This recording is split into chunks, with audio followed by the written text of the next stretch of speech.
Sedaj se bomo seznanili s komandama Shadows in Fog, ki nam pomagata dodati realističen videz in občutek prostora našemu modelu.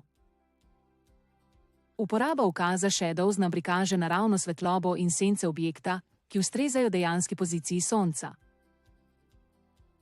Shadows aktiviramo s klikom na orodni vrstici in tam imamo ploščo z dvema drsnikoma. Prvi drsnik prikazuje, kateri je dan v letu, od januarja do decembra.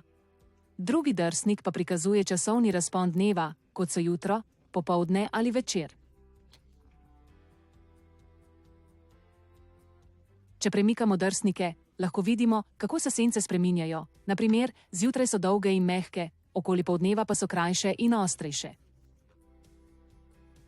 Ta možnost je zelo koristna v arhitekturi, saj lahko preverimo, kako se objekt obnaša na Soncu, kje se ustvarja največ sence in kako bo svetloba prodirala v notranje prostore. Da bi bile sence realne, je potrebno, da ima model geolokacijo, saj SketchUp nato natančno ve, kje se objekt nahaja na tleh in izračuna pravi položaj Sonca.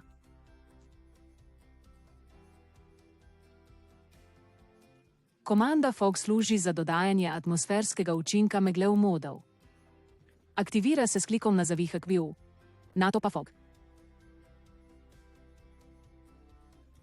Ko jo vključimo, SketchUp samodejno doda učinek megle našemu modelu, s čimer ustvari občutek globine in realnejšega prostora. V novejših različicah SketchUpa, kot je ta, ki jo mi uporabljamo, efekt megle se avtomatsko prilagodi sceni. Tako da nimamo možnosti za ročno nastavljanje intenzivnosti ali razdalje kot v starih verzijah. Megla se vklopi in izklopi z enim klikom in je zelo koristna, ko želimo poudariti globino modela ali ustvariti ambientalni videz v prezentaciji.